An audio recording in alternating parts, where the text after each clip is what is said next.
유튜브에 게재된 것을 참고해 주시기를 바랍니다. 우리 다 함께 찬송가 182장을 부르도록 하겠습니다.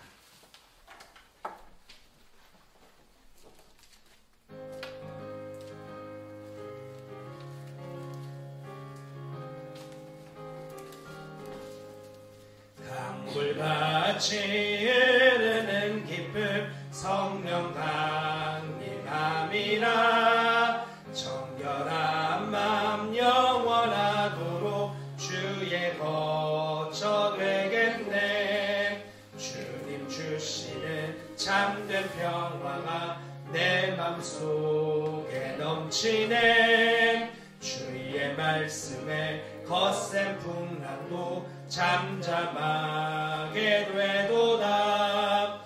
나의 생명 솟게 됨을 성령 임하심이라.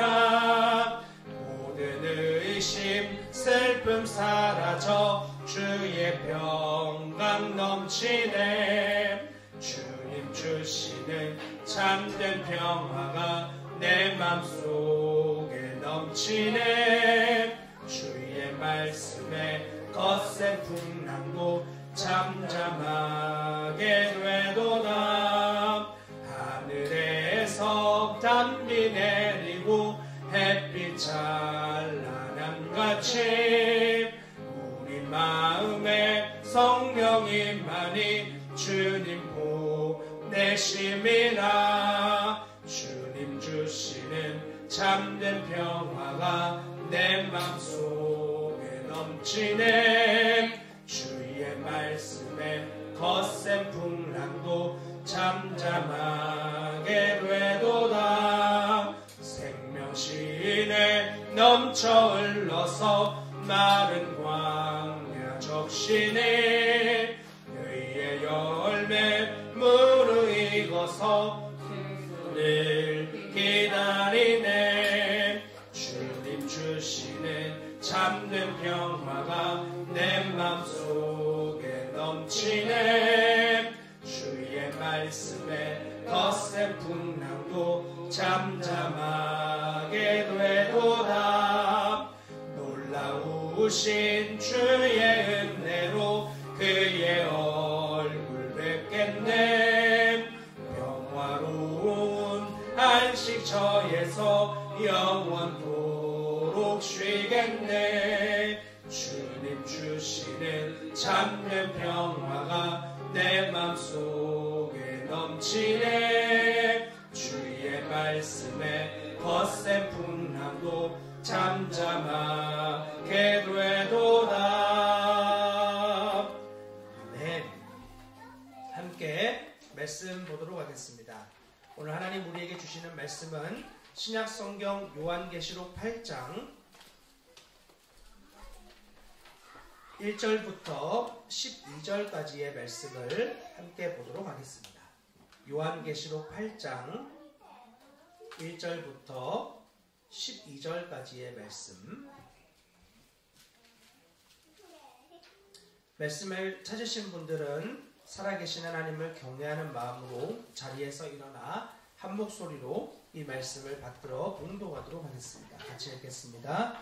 일곱째 인을 떼실 때 하늘이 반 시간쯤 고요하더니 내가 보매 하나님 앞에 일곱 천사가 서 일곱 나팔을 받았더라. 또 다른 천사가 와서 제단 곁에 서서 금향로를 가지고 많은 향을 받았으니 이는 모든 성도의 기도와 합하여 보좌 앞 금제단에 드리고자 함이라. 향연이 성도의 기도와 함께 천사의 손으로부터 하나님 앞으로 올라가는지라. 천사가 향로를 가지고 제단에 불을 담아다가 땅에 쏟음에 우레와 음성과 번개와 지진이 나더라. 일곱 나팔을 가진 일곱 천사가 나팔 불기를 준비하더라. 첫째 천사가 나팔을 부니 피 섞인 우박과 불이 나와서 땅에 쏟아지매 땅의 3분의 1이 타버리고 수목의 3분의 1도 타버리고 각종 푸른 풀도 타버렸더라. 둘째 천사가 나팔을 부니 불붙는 큰 산과 같은 것이 바다에 던져지매 바다의 3분의 1이 피가 되고 바다 가운데 생명 가진 피조물들의 3분의 1이 죽고 배들의 3분의 1이 깨지더라. 셋째 천사가 나팔을 부니 횃불같이 타는 큰 별이 하늘에서 떨어져 강들의 3분의 1과 여러 물샘에 떨어지니 이 별은 쓴 쑥이라. 물의 3분의 1이 쓴 쑥이 되매 그 물이 쓴 물이 되므로 많은 사람이 죽더라. 넷째 천사가 나팔을 부니 해 3분의 1과 달 3분의 1과 별들의 3분의 1이 타격을 받아 그 3분의 1이 어두워지니 낮 3분의 1은 비추임이 없고 밤도 그러하더라. 아멘. 착석하여 주시기 바랍니다. 이 시간 다시 한번 기도하고 하나님 말씀을 같이 나누도록 하겠습니다. 하나님, 우리를 예배하는 자리에 부르신 하나님의 부르심을 기억하게 하옵소서. 나의 힘과 노력과 최선의 열심으로는 주님 앞에 단 한 자락도 나아갈 수 있는 근거가 없는 우리를 언제나 끝까지 붙잡아 주시는 주님의 은혜로 지금 이 자리에 있음을 잊지 않게 도와주시옵소서. 하나님, 특별히 말씀이 하나님 앞에서 허락되어지는 이 시간, 우리 모두가 주의 말씀 앞에 겸손히 두려워 떨며 서게 하여 주시고 그 말씀의 권위를 직접 눈으로 보아 다시 한번 이 땅을 살아가는 모든 시간 순간 가운데 어떤 초점과 태도로 살아가야 할지를 더 분명히 하는 우리 모두가 되게 하여 주시옵소서.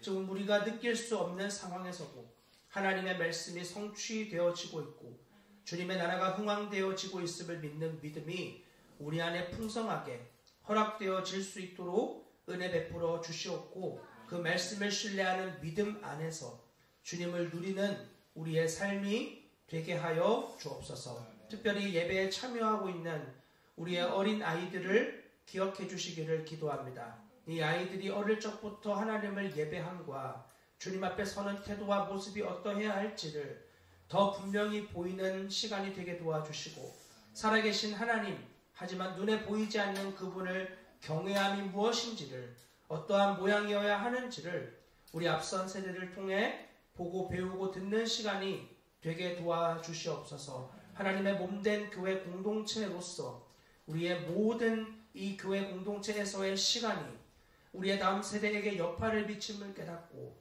언제나 주님 앞에 부끄러움 없이 신중히 우리의 태도와 말과 눈빛과 행동이 반응되어지는 주의 백성 우리 모두가 되게 하여 주옵소서. 자녀들을 치리하는 부모들의 마음도 주님이 다스려 주시고 오직 주님의 마음으로 그리고 긍휼함과 오래 참으시는 하나님의 성품으로 자녀들을 대하는 시간이 되게 하여 주옵소서. 그래서 우리의 예배의 모든 시간이 우리 모두가 주님을 주목하고 바라봄으로 하나님의 영광에 더욱 눈뜨는 은혜의 시간으로 인도하시고 이끌어 주시기를 간절히 바라고 원하오며 이 일을 이루실 우리 주 예수 그리스도의 이름으로 감사하며 기도합니다.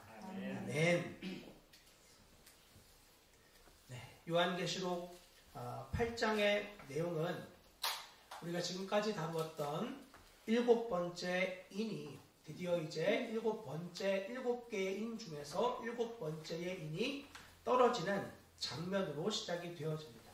그리고 이 7번째 인이 떼어질 때에 동시에 7 나팔의 심판이 진행되고 있는 장면이 이제 함께 연속적으로 적혀 있습니다. 7번째 나팔이 불려지게 되면 동시에 7 대접 심판이 또 온 세상 가운데에 진행이 되어지는 이런 구조를 요한계시록은 가지고 있습니다. 계속 말씀을 드리지만 요한이 본 환상은 시간의 순서로 되어지는 것이 아니라는 것을 기억할 필요가 있습니다. 순차적으로 계속 되어지는 이런 일들의 연속. 처음과 끝은 분명히 맞는데 그 중간에 되어지는 환상들을 만약에 시간의 나열로 해석하면 굉장히 잘못된 오류에 빠지게 되어지는 것을 기억할 필요가 있습니다. 여기에 나오는 심판, 즉 7인의 심판과 7 나팔과 7 대접의 심판은 시간의 나열이 아니라 예수 그리스도가 이 땅에 오신 초림 그리고 다시 오시는 재림의 그 기간 동안에 일어나는 전 국지적 심판의 모양을 3번 반복해서 묘사하고 있는 모습입니다. 그러니까 처음부터 끝까지 일어나는 심판이 7인, 7나팔, 7대접의 모양으로 각각 다르게 나타나는데, 즉 이것은 초점과 강조점이 다른 것을 보여주는 것이죠. 그렇다고 첫 번째 인의 심판과 첫 번째 나팔 심판을 비교해서 보는 그런 것들 역시 어리석은 일입니다. 중요한 것은 하나님께서 그리스도의 초림부터 재림까지 주님의 다시 오시는 그날을 예비하고 준비시켜가고 계신데, 그와 같은 일들이 어떻게 온 우주적으로 지구에서 나타나는가에 대하여 7인의 심판을 함께 살펴보았고, 이제 7나팔의 심판도 주님 처음 오신 그때부터 마지막 다시 오시는 그날까지 초점과 강조점을 바꾸어 어떤 일들이 일어나는가를 다시 한번 살펴보는 거예요. 만약에 우리가 이 모든 일들이 시간 순서적으로 되어진다고 한다면, 우리는 요한계시록 6장 12절에서부터 이미 6번째 인이 떼어지게 될 때 그때의 현상과 이 말씀이 대치되는 것을 보게 되어집니다. 6장 12절부터 제가 읽어드립니다. 내가 보니 6째 인을 떼실 때 큰 지진이 나며 해가 검은 털로 짠 상복같이 검어지고 달은 온통 피같이 되며 하늘의 별들이 무화과 나무가 대풍에 흔들려 설익은 열매가 떨어지는 것 같이 땅에 떨어지며 하늘은 두루마리가 말리는 것 같이 떠나가고 각 산과 섬이 제 자리에서 옮겨지매. 즉 이미 6번째 인이 떨어질 때 온 세상과 우주에 완전한 심판이 허락되어지는 것을 우리는 보게 됩니다. 그리고 나서 남아있는 것은 없어요.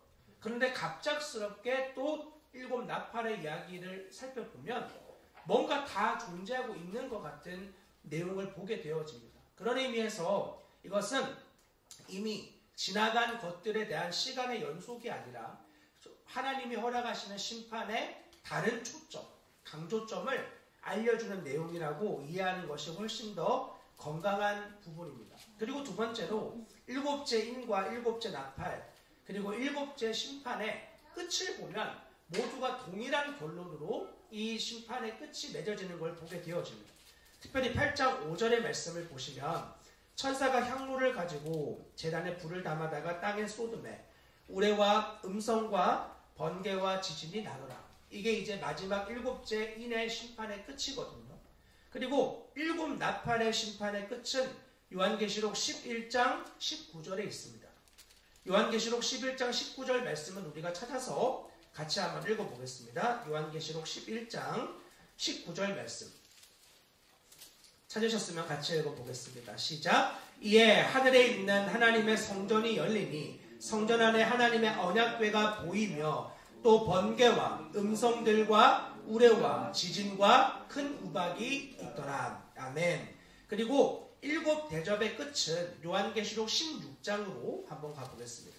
16장 17절과 18절 말씀을 우리 찾으셨으면 같이 한 목소리로 읽어보겠습니다. 16장 17절 18절 말씀 시작. 7째 천사가 그 대접을 공중에 쏟음에 큰 음성이 성전에서 보좌로부터 나서 이르되 되었다 하시니 번개와 음성들과 우레 소리가 있고 또 큰 지진이 있어 얼마나 큰지 사람이 땅에 있어 온 이래로 이같이 큰 지진이 없었더라.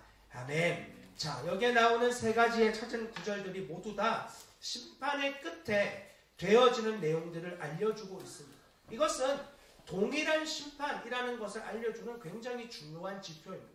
7인, 7나팔, 7대접은 그 끝이 동일하게 되어져 있고 이것은 하나님이 허락하시는 심판이지만 그것의 강조점의 다름을 알려주는 중요한 지표인 것이죠. 특별히 이 마지막을 번개와 음성과 우레와 지진으로서 선포하고 있는데 그것은 우리가 이미 요한계시록 4장 5절에서 살펴보았듯이 하나님의 보좌에서부터 나오는 현상들이었어요. 시내산에서 특별히 출애굽한 이스라엘 백성들이 하나님과 만나게 되었을 때 그때도 번개와 음성과 우레와 지진 같은 일들이 일어났었고 사람들은 크게 두려워했었습니다. 즉 이와 같은 현상들은 하나님의 임재를 상징하는 것들이고, 특별히 요한계시록의 이와 같은 현상은 종말에 있을 최후의 심판을 묘사하는 장면입니다. 하나님이 완전한 임재하심으로 인해서 모든 죄인들에 대하여 두려워하고 떨어야 되는 그러한 상황, 그러한 시간, 그러한 때라는 것을 보여주는 중요한 지표입니다. 자, 그래서 이제 오늘부터는 7 나팔에 대한 내용들을 함께 살펴보게 되어질 텐데요. 특별히 7 나팔 재앙에 대해서 이 나팔의 의미를 좀 이해할 필요가 있습니다. 성경에는 나팔에 대해서 굉장히 많이 나오는데, 양강 나팔이나 그러한 뿔 나팔과 같은 것들의 가장 큰 특징은 먼저 하나님의 백성을 모은다는 의미를 가지고 있어요.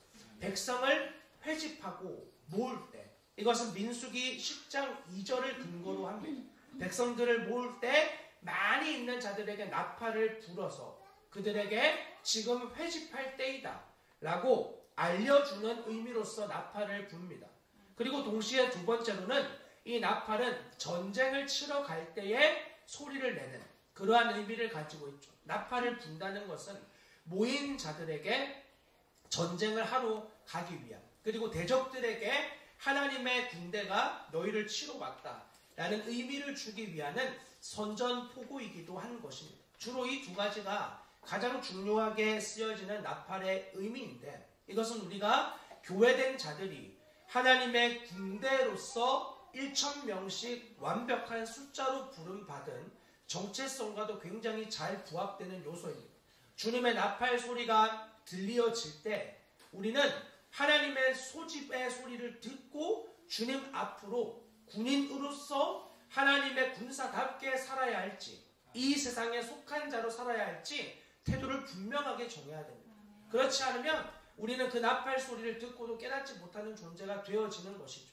또한 그렇게 하나님 앞에 부름을 받은 자이다, 군사다, 그렇다면 당연히 하나님의 전쟁에 참여하는 자로 살아가야 돼요. 군인으로 부름을 받았는데 군인으로서의 삶을 살아가지 않는다. 그는 오히려 군인으로 부름받은 주님을 모욕하는 존재가 되어지고 마는 것입니다. 군인으로 부름받은 자는 군인답게 살아가는 것이 부른 자의 가장 큰 영광과 기쁨이 되어지는 거예요.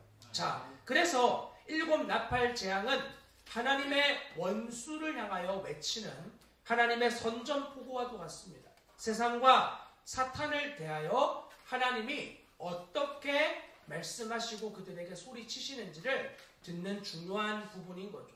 그러므로 7 나팔의 초점은 특별히 불신자들, 믿지 않는 자들이 하나님의 심판의 때에 어떠한 모양과 모습을 드러내고 나타내는지를 알려주는 초점과 기준을 가지고 쓰여져 있는 하나님의 심판의 내용입니다. 이미 첫 번째 인에서부터 7번째 인까지 우리는 심판의 양상을 보았지만 이 7 나팔은 불신자들, 믿지 않는 자들이 그와 같은 주님의 처음 오심과 다시 오심의 기간 동안 어떠한 일들이 믿지 않는 자들의 삶 가운데 일어나는지를 보여주는 초점을 가지고 나타나는 모습이라고 이해하시면 훨씬 쉽게 이 요한계시록을 보실 수 있을 겁니다.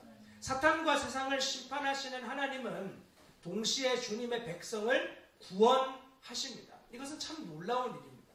마치 출애굽기에서 이스라엘 백성들에게 구원을 허락하시는데 그 안에 속해 있는 애굽을 심판하시는 것. 애굽의 심판이 허락되어지면 그 땅에 살고 있는 이스라엘 백성들도 함께 심판을 당하게 되어져야 되는데 그들은 놀라운 하나님의 보호하심으로 구원을 얻게 되어지고 애굽은 초토화되어지는 모습을 보여줍니다. 특별히 이 7 나팔 재앙은 출애굽기에 등장하는 10가지의 재앙과 굉장히 비슷한 모양을 하고 있습니다. 당시의 출애굽 시대의 재앙은 애굽 지역을 향해서만 허락하신 하나님의 심판이었다면 이제 이 심판은 전 지구적인, 온 우주적인 심판을 배경으로 한다는 것을 기억해야 합니다. 첫 번째부터 네 번째까지 나팔을 우리가 함께 읽어보았는데 이것은 온 세상의 자연 세계를 향하여 심판하시고 동시에 간접적으로 인간을 심판하시는 하나님을 보게 되어집니다. 다시 한번 말씀드리면 온 세상 자연 세계를 심판하시는데 그러한 심판을 통해서 간접적으로 인간을 심판하시는 거예요. 그러나 5번째부터 6번째 나팔이 불게 되어질 때 그때는 악한 영들을 통해서 직접적으로 인간을 심판하시는 양상이 등장하게 되어집니다. 이 내용은 저희가 다음 주에 좀 더 구체적으로 살펴보도록 하겠습니다. 6절부터 보시면 7 나팔 가진 7 천사가 나팔 불기를 준비하더라. 첫째 천사가 나팔을 부니 피 섞인 우박과 불이 나와서 땅에 쏟아지매 땅의 3분의 1이 타버리고 수목의 3분의 1도 타버리고 각종 푸른 풀도 타버렸더라. 우리는 출애굽기에서 이미 7번째 재앙에 우박 재앙이 있었던 것을 알고 있습니다. 그런데 여기에 있는 우박은 피가 섞여 있는 우박이고 동시에 불이 내려요.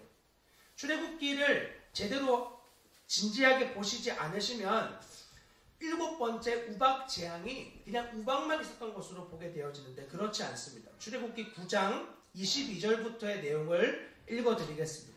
여호와께서 모세에게 이르시되 너는 하늘을 향하여 손을 들어 애굽 전국의 우박이 애굽 땅의 사람과 짐승과 밭의 모든 채소에 내리게 하라. 모세가 하늘을 향하여 지팡이를 들매 여호와께서 우레소리와 우박을 보내시고 불을 내려 땅에 달리게 하시니라. 여호와께서 우박을 애굽 땅에 내리심에 우박이 내림과 불덩이가 우박에 섞여 내림이 심히 맹렬하니 나라가 생긴 그때로부터 애굽 온 땅에 그와 같은 일이 없었더라. 우박이 애굽 온 땅에서 사람과 짐승을 막론하고 밭에 있는 모든 것을 쳤으며 우박이 또 밭의 모든 채소를 치고 들의 모든 나무를 꺾었으되 이스라엘 자손들이 있는 그곳 고센 땅에는 우박이 없었더라. 아멘. 여기 출애굽기에도 우박과 함께 불덩어리가 떨어져서 지면을 달렸던 것을 분명히 언급을 하고 있습니다. 하지만 출애굽기에서 더 강조되는 것은 우박이었어요. 그러나 요한계시록에서는 우박과 불이 같이 동일하게 떨어지지만 이 계시록에서는 불이 더 중심이 되어져 있어요. 그래서 땅과 수목, 풀에 피해를 입히게 되어집니다. 3분의 1에. 출애굽기에서는 우박이 떨어져서 사람과 짐승에게도 피해를 입히지만 여기 요한계시록에서는 사람에 대한 직접적인 피해는 들어가지 않아요. 그러나 사람들에게 간접적인 자연재해로 인하여서 피해가 허락되어진다는 것을 우리가 보게 되어집니다. 피해 범주가 전 세계 땅과 숲의 3분의 1이 불타버렸다라고 이야기를 하는 것이 굉장히 큰 범주인 거죠. 산불 그리고 벌목으로 인해서 2017년도에 조사를 보니까 매년마다 1,300만 헥타르의 산림이 파괴되어지고 있다는 조사를 보았어요. 이 정도의 크기가 어느 정도냐면 1분마다 축구장 30개씩의 크기가 사라지는 거야. 1분마다 2017년도의 조사에 의하면 1분마다 축구장 30개씩의 크기의 산림이 사라지고 있는 겁니다. 아프리카나 브라질 같은 곳은 산림의 파괴가 굉장히 심각합니다.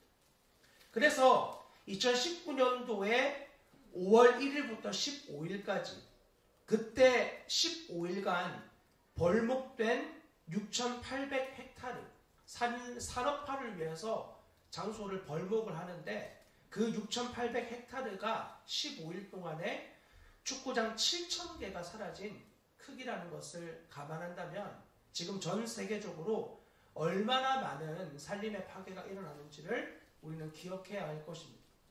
우리는 우리의 땅에 살기 때문에 별 문제가 없이 세상을 살아가고 있는 것 같지만 전 세계적으로 이 산림의 파괴는 너무 심각한 문제가 되어졌고 이미 조사에 의하면 열대 우림의 절반이 사라진 상태라고 전문가들은 이야기를 하고 있습니다. 100년 내로 아마 모든 산림이 파괴되어질 것이다. 이 속도로 가면 이라고 추측할 때 이와 같은 파괴가 얼마나 심각한지 우리는 깨달아야만 합니다. 이렇게 하나님이 말씀하신 온 세상 땅과 그리고 수목의 파괴는 지금도 여전히 되어지고 있는 양상들입니다. 우리는 이와 같은 현상들을 통해서 주님의 나팔 소리를 들을 수 있어야 합니다. 자, 그리고 두 번째로 바다가 피로 변하는 8절의 말씀을 함께 봅시다. 둘째 천사가 나팔을 부니 불붙는 큰 산과 같은 것이 바다에 던져지매 바다의 3분의 1이 피가 되고 바다 가운데 생명 가진 피조물들의 3분의 1이 죽고 배들의 3분의 1이 깨지더라.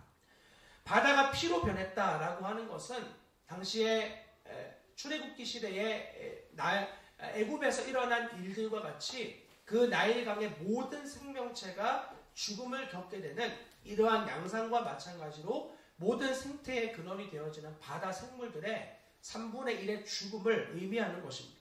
그리고 배가 깨어진다는 것은 이로 인해서 아마 강력한 재정적인 손해, 바다에서 생계를 유지하는 많은 사람들이 있죠.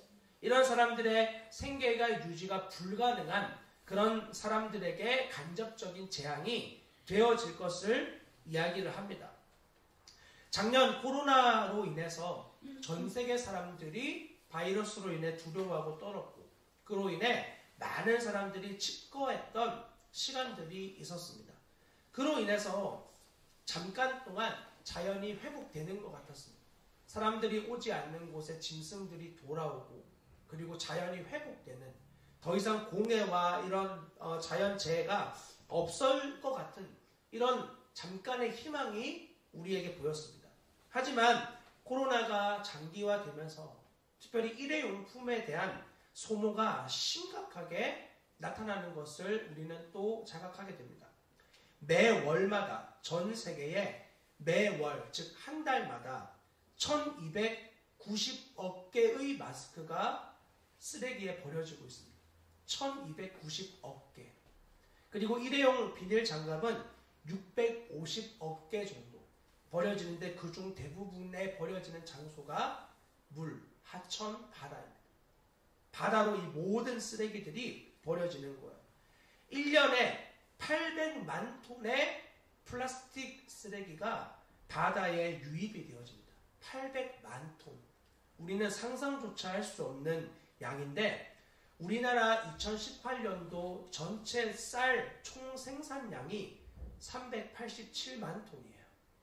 우리나라 인구가 1년 동안 먹을 농사를 지어가지고 총 생산량이 387만 톤인데 바다에 매년마다 버려지는 플라스틱에 버려지는 양이 800만 톤 정도 되어진다고 합니다. 어마어마한 숫자인 거죠.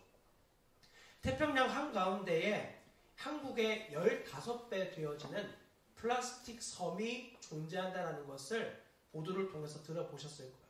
바다에다가 버린 플라스틱 쓰레기가 썩지 않아가지고 조류에 의해 밀려서 태평양 한가운데에 이렇게 계속 돌고 있는 거.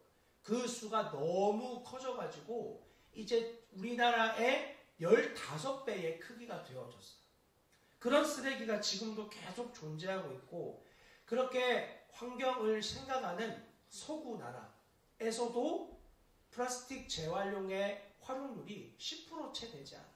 그러면 다른 나라들의 재활용률은 굳이 살펴보지 않아도 아주 심각한 상태라는 것을 우리는 이해해야 합니다.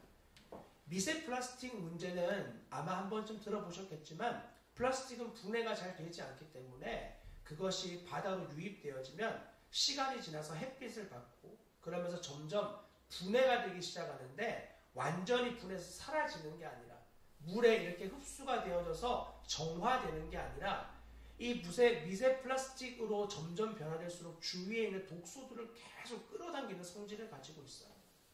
그러므로 이 플라스틱이 작아지면 그것이 해양 생물들이 자기 먹이라고 착각을 하게 되거든요. 작은 물고기들이 그것을 먹고 그 물고기가 다른 물고기를 먹고 그래서 고래나 큰 물고기들 배를 갈라보면 지금도 여전히 몇 킬로, 많게는 몇십 킬로의 플라스틱 덩어리들이 위장 안에서 나타나는 것을 보게 되어죠. 제거하고 먹으면 되지.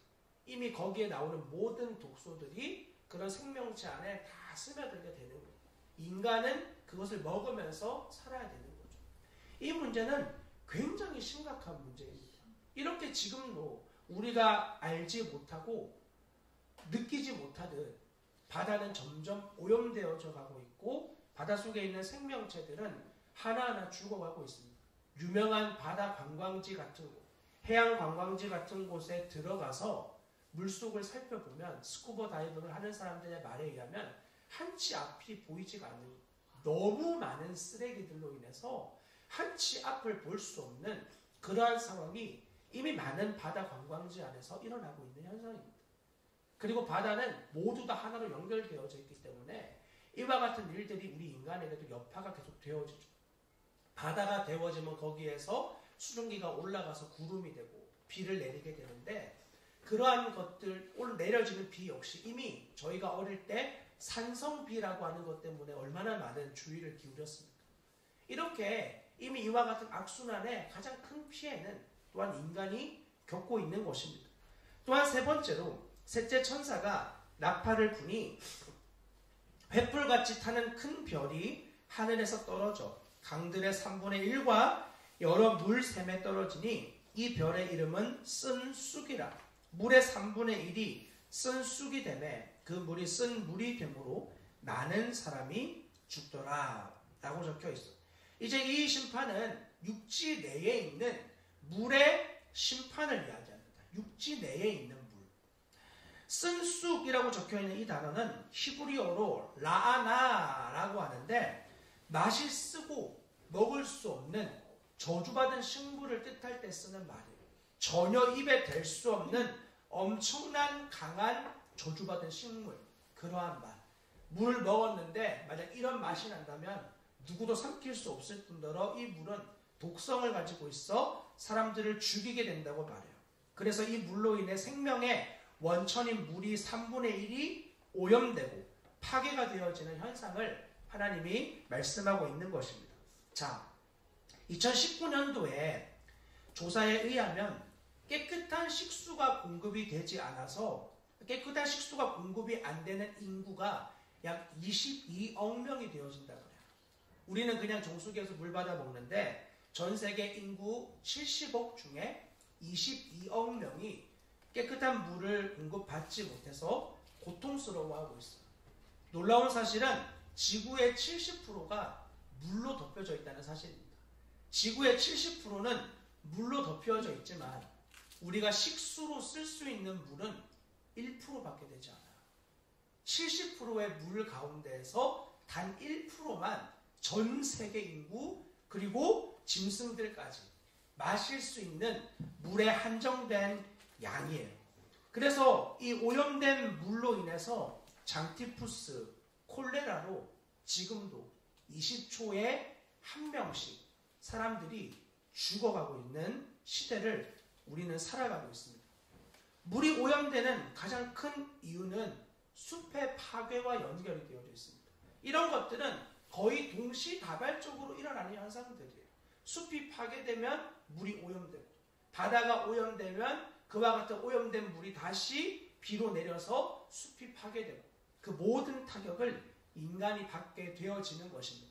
이런 일들은 계속 진행 중이고 우리에게도 큰 여파가 미치어지고 있죠. 그리고 네 번째로 12절을 보시면 넷째 천사가 나팔을 부니 해 3분의 1과 달 3분의 1과 별들의 3분의 1이 타격을 받아 그 3분의 1이 어두워지니 낮 3분의 1은 비추임이 없고 밤도 그러하더라. 하늘의 3분의 1이 심판을 받는 거예요. 여섯 번째 인을 뗐을 때 우리는 이미 전 지구적이고 우주적인 심판이 일어난 것을 보았어요. 이것은 마지막 때에 일어나는 일이기 때문에 지금 이 네 번째 천사 나팔과는 조금 다릅니다. 그것은 마지막 때에 일어날 일이고 그 일이 있기 전에 점점 해, 달, 별이 하나님의 심판의 영향을 받아서 3분의 1이 타격을 받는 일이 되는데 마치 출애굽 시대의 흑암의 심판과 닮아 있어요. 여러분, 태양이 없어지게 되면은 곧바로 얼마 지나지 않아서 지구의 평균 온도는 0도로 바뀝니다. 0도가 얼마나 추운지 여러분 경험해 보셨습니까? 영도. 밖에 나가서 내가 움직일 땐 잘 모르는데 실내가 영도다. 저희는 딱 2도까지 경험해 봤어요. 저희 교회에서 영상 2도가 되어진 적이 있었거든요. 처음 교회 왔을 때 이 밑에 PC방에 사람들이 다 짐을 빼고 나간 상태. 그러니까 PC방 여기 건물을 환기시킨다고 창문을 다 열어두고 그리고 저희가 이제 예배하러 왔는데 너무 추운 거예요. 딱 들어와서 온도계를 보니까 2도라고 적혀 있었어요. 난로를 틀었는데 조금 훈훈해질만 하면 이제 예배는 끝나고 그리고 다시 다음 날에 예배하러 오면 정말 냉장고 안에 들어있는 것처럼 너무너무 춥고 힘들었던 시간을 저희가 기억해요. 실내 온도가 2도다. 이건 정말 감당할 수 없는 일이에요. 엄청나게 추운. 그런데 태양이 이제 사라져서 1년이 지나고 나면 과학자들에 의해 평균 온도가 영하 73도로 지구의 온도가 바뀐다고 보통 그렇게 측정해요. 영하 73도. 우리가 상상조차 할 수 없는 온도입니다. 해와 달과 별은 지구의 생명체와 굉장히 밀접한 영향을 줍니다. 특별히 달과 같은 경우는 지구의 인력의 관계가 있어서 달과 지구의 거리에 의해서 이 돌아가는 것에 의해서 지구의 밀물과 썰물의 역할을 크게 미치고 있습니다. 이러한 것들, 태양 같은 경우는 말할 것도 없죠. 사라지게 되면 가장 우리 생태계에 많은 지분을 차지하고 있는 식물들에게 엄청난 영향을 미치게 됩니다. 광합성 자체가 불가능하게 되니까 식물들이 대개 다 죽게 될 것이고 그로 인해 당연히 생태계는 파괴될 것입니다. 식물들이 사라진다는 것은 마치 온 지구의 허파를 잃는 것과 같아요. 지금도 브라질의 산림을 훼손을 막으려고 하는 이유가 그 엄청난 열대 우림이 훼손되어질수록 지구가 산소가 부족해지게 되는 거예요. 그래서 산소가 부족하게 되면은 생명체들의 호흡에 문제가 생기게 될 것이고 그로 인해 큰 악영향이 미치게 되어지는 거죠. 이렇게 첫 번째부터 4가지의 나팔, 재앙을 살펴보면 우리는 하나의 결론에 도달하는데 그것은 전 지구적인 자연재해가 일어날 것이라는 사실입니다. 어느 순간 갑자기 일이 일어나는 게 아니라 주님이 오신 그때부터 지금까지 엄청나게 다양한 자연재해로 인하여서 주님은 지금도 우리에게 나팔을 불고 계세요. 다른 어떤 자료들이나 찾아보면은 갑자기 하늘에서 나팔 소리가 들렸다더라. 뭐 이런 이야기들 있지만 좀 신뢰하기는 어려워요. 그런 것들로서가 아니라 자연재해의 현상으로 인해서 주님의 심판이 점점 다가오고 있다는 사실을 우리가 기억해야 돼요.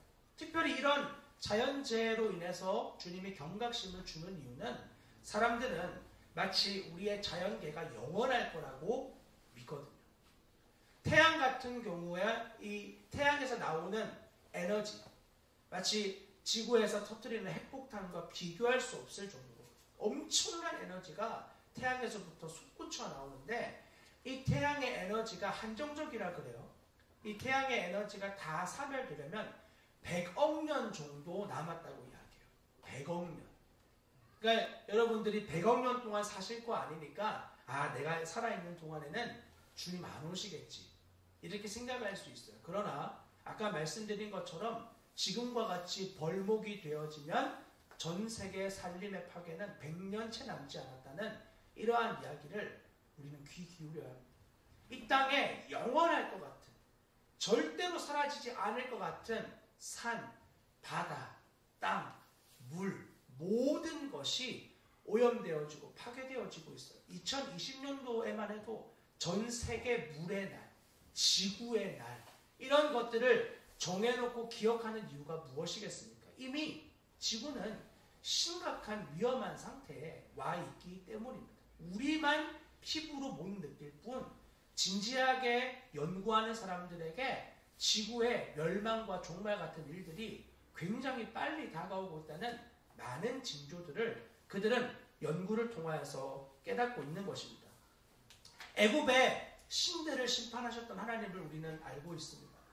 당시에 가장 완전할 거라고 믿었던 신들 그리고 10가지의 재앙은 애굽이 섬겼던 신들에 대하여 하나님이 심판하시는 장면들이었습니다. 그들은 그것들이 영원할 것 같았고 그것들이 우리를 도와주는 존재라고 여겼습니다. 우리도 자연을 사랑하고 보존해야 된다. 그거 당연히 해야 될 일이죠. 산과 바다와 물과 이런 것들을 보존해야 한다. 그러나 그것은 우리가 영원하기 때문에 보존하는 것이 아닙니다. 하나님이 허락하신 피조 세계이기 때문에 우리는 그것을 보존하고 유지해야 되는 것이지. 그러나 우리 안에 그것이 영원하지 않을 것이요. 반드시 하나님의 말씀에 의해서 사라질 것이라는 초점을 가지고 그것을 보존하는 거예요. 여러분 어떤 의미인지 아시겠습니까? 보존을 하는데 영원할 것을 기억해서 보존하는 게 아니에요. 우리의 후손에게 잘 물려주기 위해서 그렇게만 하는 게 아니에요. 이것은 하나님이 아담과 하와에게 주신 이 땅에서의 사명. 너 생육하고 번성해서 땅에 충만하고 땅을 정복하고 다스리라고 하는 하나님의 위임 명령을 하나님의 형상으로서 지키고 행하는 거예요. 주님을 사랑하기 때문에. 주님을 사랑해서 우리의 허락받은 곳에 최선을 다해서 그것을 보존하고 지키고 유지하는 하나님의 사명을 감당해 나아가는 것. 그 이유이지 주님이 그것을 거두어 가실 때가 있다는 것을 하나님 사랑하는 백성들은 늘 기억해야 됩니다. 우리가 아무리 열심히 보존을 하고 최선을 다해서 분리수거하고 했는데 만약에 어떤 한 지체가 그러지 않는 것을 보는 거죠. 그러면 자기 의로 감당하면 화가 나서 견디지 못합니다. 나는 이렇게 최선을 다해서 자연을 보존하기 위해서 애쓰는데 그게 하나님의 마음으로 의부를 품지 않을 때가 진짜 많아요. 자기의. 여러분 어차피 사라질 이 자연에 대해서 너무 많은 미련을 두지 마십시오. 보존하고 지키지만 그게 자기의로 지키라고 주님이 주신 게 아니에요. 또 반대로 어차피 사라질 건데 그냥 막 쓰지 뭐. 굉장히 하나님을 업신여기는 태도입니다. 우리는 둘 다 우리의 어떠함을 근거로 하지 않습니다. 자연을 보존하는 이유, 또 필요한 것을 써야 되는 그 모든 이유가 하나님을 경외함으로 하는 거야. 그러므로 믿는 자는 어떤 나를 귀하게 여기고 또 어떤 믿는 자는 모든 나를 귀하게 여겨요. 이것은 각 믿음의 분량에 따른 일입니다. 주님을 사랑하는 경외하는 마음으로 결정하고 행동하시면 됩니다. 이제 우리나라에서도 요즘에 플라스틱 줄이기 운동이 시작이 되어졌고 그래서 페트병 중에 투명한 페트병은 분리해서 버리는. 왜냐하면 페트병이 투명하면 재활용을 쓸 수 있는 가능성이 굉장히 높아지거든요. 그렇게 해가지고 버리는 일이 이제 되어지고 있는 시점입니다. 이전까지 그렇게 했던 분들은 마치 자기의 의로움을 드러낼 수 있는 좋은 기회가 되었죠. 그리고 반대로 이제부터 이 일을 하는 사람들은 내가 왜 이걸 몰랐지? 그리고 이렇게만 하면은 지구가 다시 원래의 하나님이 지으셨던 모양으로 회복될 거라는 잘못된 착각을 가져요. 둘 다 아니에요. 둘 다 주님의 초점이 아닙니다. 우리는 하나님의 마음으로 자연을 잘 보존하고 지키지만 사라질 것이라는 것을 언제나 염두함 가운데에서 그 일을 하는 자라는 것을 반드시 기억하십시오. 이렇게 인간의 기본적인 터전은 다 무너집니다. 산도, 바다도. 과학자들은 자연의 생태계 중 바다에서 우리와 같은 이런 생명체가 나타났다고 믿어요. 그들의 그런 믿음도 사라져요. 모든 기초가 다 붕괴되고 사라지는 일들이 주님의 날, 주님의 때에 반드시 되어지고 그 일이 지금도 진전 가운데 있습니다. 여러분들에게 말씀드린 이러한 예들 중에 반박을 제기할 요소들이 있나요? 세상은 너무 좋아지고 있다. 세상은 점점 더 그렇게 될 것이다라고 혹시 믿는 분들이 있나요? 전 세계 사람들이 그런 일에 정말 동참할 수 있을까요? 그렇지 않습니다. 인간은 너무나 이기적이고 자기들의 이기적인 모습이 이미 바다와 산 가운데 많이 드러나고 있잖아요. 그 엄청난 쓰레기를 다 누가 버렸겠어요? 동물들이 버렸겠어요? 다 인간들이 버리는 거예요. 서구 사람들은 우리보다 도덕성이 강할까요? 그렇지 않습니다. 미국 같은 경우에 그 엄청난 법을 보십시오. 사람을 죽이면 몇백 년씩 법을 매기는 이유는 인간의 본성의 악함을 그들이 스스로가 인정하는 바예요. 여러분, 인간은 선하지 않습니다. 인간은 하나님의 초점을 가지지 않으면 자기의 이익을 위해서 모든 것을 다 파괴할 수 있는 자들입니다. 그러므로 우리는 하나님을 경외하는 마음을 가져야 하고 주님이 허락하신 그 자리를 주님의 생명으로 지키는 믿음으로 살아가는 거예요. 그러나 거기에 우리의 마음에 전부의 터를 두지 않아요. 사라질 것을 위해서 살아가지만 그곳에서 영원한 하나님의 흔들리지 않는 나라를 바라보며 살아가는 자들이 주님의 백성인 것입니다. 자, 이와 같은 심판들의 연결고리를 보시면 요한계시록 8장 1절부터 다시 봅시다. 일곱째 인을 떼실 때 그때 일곱 나팔 든 천사가 나타나는데 하늘이 반시간쯤 고요해요. 내가 보매 하나님 앞에 일곱 천사가 서 있고 일곱 나팔을 받아요. 다른 천사가 와서 다른 장면이 잠깐 나오는데요. 제단 곁에 서서 금 향로를 가지고 많은 향을 받았으니 이는 모든 성도의 기도와 합하여 보좌 앞 금제단에 드리고자 함이라. 향연이 성도의 기도와 함께 천사의 손으로부터 하나님 앞으로 올라가는지라. 여러분, 이 모든 계시록의 끝, 요한계시록에서 우리가 6번째 인이 떼어졌을 때 온 세상의 파괴가 일어났는데 7번째 인을 뗄 때 드러나는 장면이 뭐냐면 고요하면서 하나님의 성도들의 기도가 주님 앞에 연락되어지는 장면으로 심판 마무리되어져요. 이 초점은 나중에 마지막에 온 세계 모든 무리들이 하나님을 찬양하고 경배하며 주님의 말씀이 드디어 성취되어졌다는 기쁨으로 요한계시록이 다른 초점에서 다시 한번 보여줄 것입니다. 하나님의 백성들의 기도가 연락되어졌어요. 그것이 요한계시록의 결론이에요. 주님의 백성들이 주님의 마음으로 간구했던 모든 기도가 하나님이 받으셨다라고 하는 것. 그리고 주님은 그 기도를 가지고 이 세상을 지금도 다스리고 통치하고 계시다는 것을 우리에게 알려주기 위해서 나팔 심판과 성도의 기도의 이야기를 엮어놓으신 거예요. 여러분, 이 땅의 모든 일들은 하나님의 주권과 섭리로 되어집니다. 여러분, 이 땅에 벌목되어지는 산림의 파괴, 바다의 파괴, 이런 것들은 하나님의 주권적 역사와 관련이 있습니다. 하나님은 세상을 심판하시는 분이십니다. 이 사실을 잊지 마십시오. 하나님은 당신의 공의와 정의를 반드시 행하시는 분이십니다. 그리고 하나님의 자비의 시간은 얼마 남지 않았습니다. 자비가 베풀어지는 시간에 하나님의 은혜를 구하러 주님 앞에 나와야 돼요. 그리고 그 심판의 때에는 더 이상 지체할 수 없는, 돌이키지 않는, 다음 주에 함께 살펴보겠지만 이런 산림의 엄청난 파괴, 바다의 파괴, 물의 파괴, 하늘의 파괴를 보고도 악한 자들은 하나님과 나오지 않아. 혀를 깨물고 죽을지언정 하나님 앞에 회개하러 나오지 않아. 그 모습을 이 나팔 심판의 마지막에 우리는 또 보게 될 것입니다. 그러므로 저와 여러분들이 하나님 앞에 이렇게 나와 있다는 것은 너무나 큰 하나님의 은혜고 섭리죠. 산이 무너진들 우리가 주님 앞에 나올 수 있겠습니다. 터가 무너진들 여러분, 이런 일들로 인해서 아마 또 코로나 시대로 아마 많은 사람들이 하나님 앞에 회개할 거야. 그렇지 않아. 이미 1차, 2차 세계대전을 겪었던 마틴 로이드 목사님은 이런 전쟁으로 인해서 두려움 가운데 예배하러 왔던 사람들을 믿지 않았어요. 왜냐하면 어차피 다시 세상이 좋아지고 편안해지면 그들은 다시 세상으로 돌아간다는 것을 알고 있었어요. 단순한 두려움으로 뭔가를 찾는 사람들, 하나님을 사랑하는 사람이 아니에요. 그것은 우리가 주님을 사랑하는 시작은 될 수 있지만 우리의 궁극적인 초점은 아니에요. 코로나로 인해서 회개하는 사람 많아지겠지. 아닙니다. 자연현상이 이렇게 어려워지고 힘들고 더 파괴가 되어져도 하나님 그분을 찾지는 않습니다. 내가 욕망하는 신을 찾을 뿐 하나님 그분을 찾지 않아요. 그분을 사랑하지 않아요. 하나님 백성에게 요구하시는 것은 하나님을 사랑하는 거예요. 하나님께 기도하는 이유는 그분이 나의 사랑의 대상이기 때문이에요.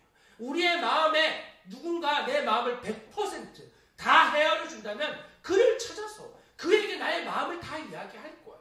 왜냐하면 그는 나의 마음을 완전하게 알고 있기 때문에. 그런 것처럼 하나님 앞에 하는 성도의 기도는 이런 거예요. 여러분, 시편을 우리가 가지고 말씀 기도를 하고 있지만 거기에 나와서 원수들을 멸해 주십시오. 그들을 없애 주십시오. 완전히 진멸해 주십시오. 이런 것이 내가 나에게 어려움을 주는 사람들을 하나님 그렇게 해 주십시오 라는 생각으로 착각할 때가 많이 있어요. 그런 의미가 아닙니다. 성경에서 진멸해달라, 없애달라고 하는 그들 모두는 하나님의 원수된 자들이에요. 내 이웃이나 내가 사랑해야 될 대상이 아니라 하나님이 진노하시는 자들이 있어요. 세상에는 그 두 종류의 악이 있는 거예요. 대부분 나와 관련된 존재들은요, 내가 믿음을 써서 사랑해야 될 대상들이에요. 그들은 진멸의 대상이 아닙니다. 나와 가장 가까운 사람들, 진멸의 대상이 아닙니다. 나의 이웃들, 하나님의 사랑이 필요한 자들이에요. 구원이 필요한 자들. 그러나 악한 권세와 세상 주관자들이 있습니다. 그들은 하나님을 공격하는 자들입니다. 그러한 자들을 대하여 하나님의 심판을 구하는 거예요.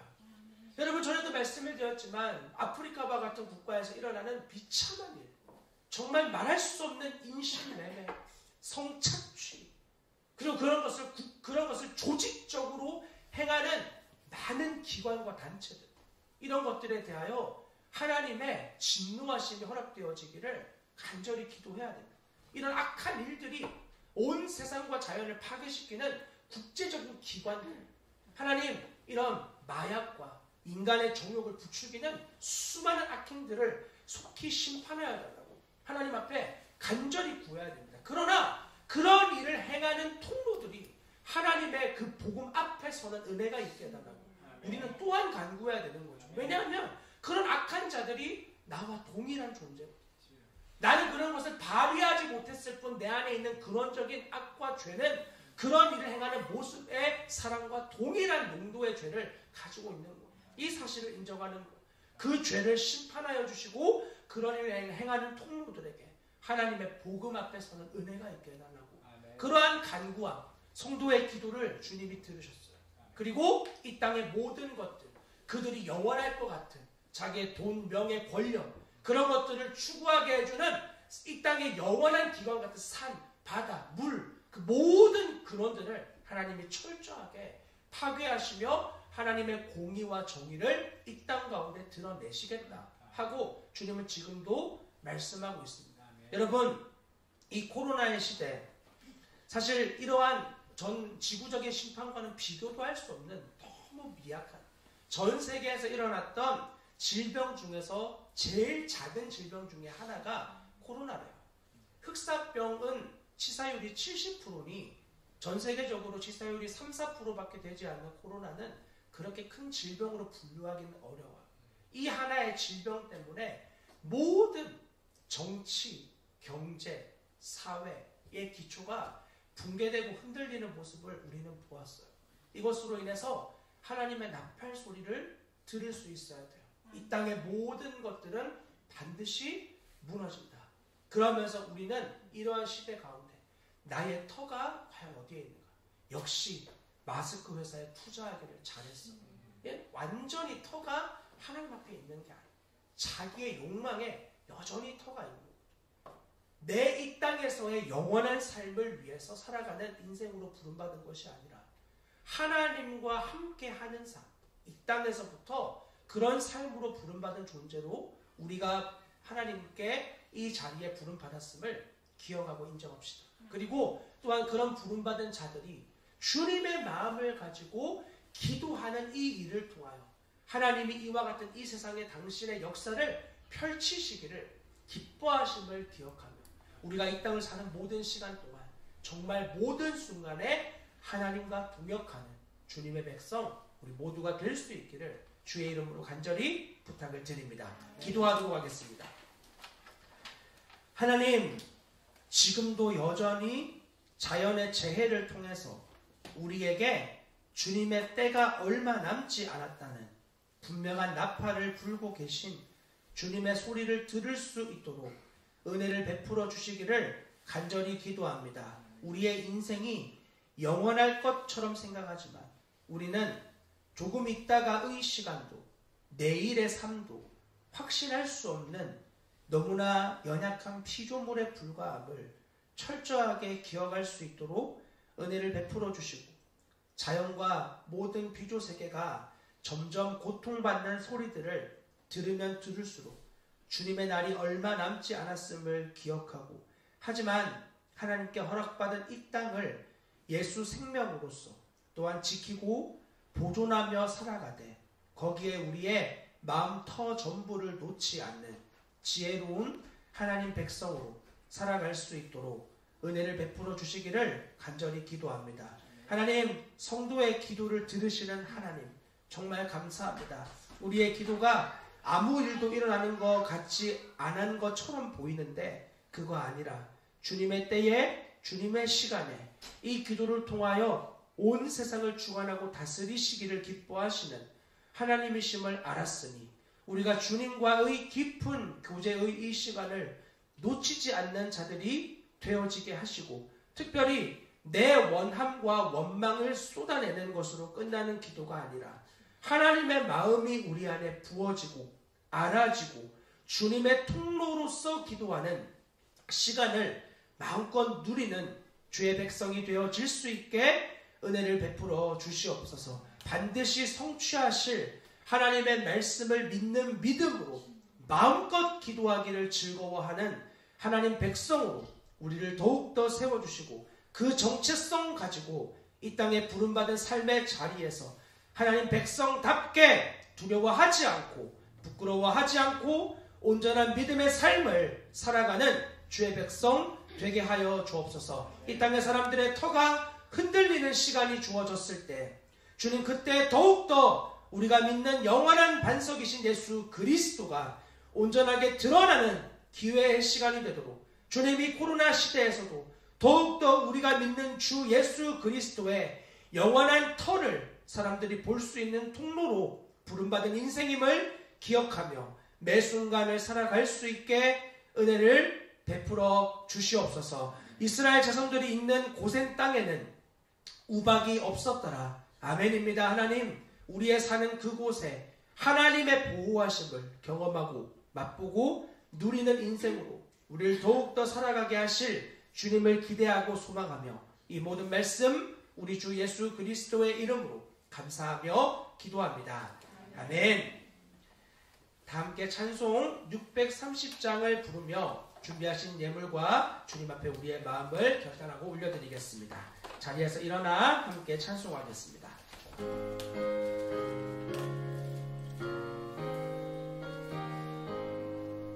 진리와 생명 되신 주 잇몸을 바치옵니다.